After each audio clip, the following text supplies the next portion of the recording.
सनत कुमार कह रहे हैं वह अभागा है जिसका मन भगवान में न लगे। वह सिर बोझे के समान है जो भगवान के चरण में न झुके। वो कान सर्प के बिल के समान है जिसमें भगवान की कथा न गई हो।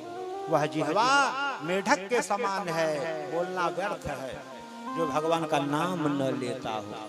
सदा सेव्या सदा सेव्या, सदैव भगवान का चिंतन करो, सदैव भगवान का नाम लो।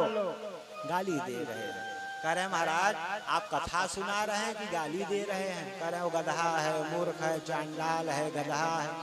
आप सब हरि शरणं हरि शरणं हरि शरणं हरि शरणं हरि शरणं हरि शरणं हरि शरणं हरि शरणं हरि शरणं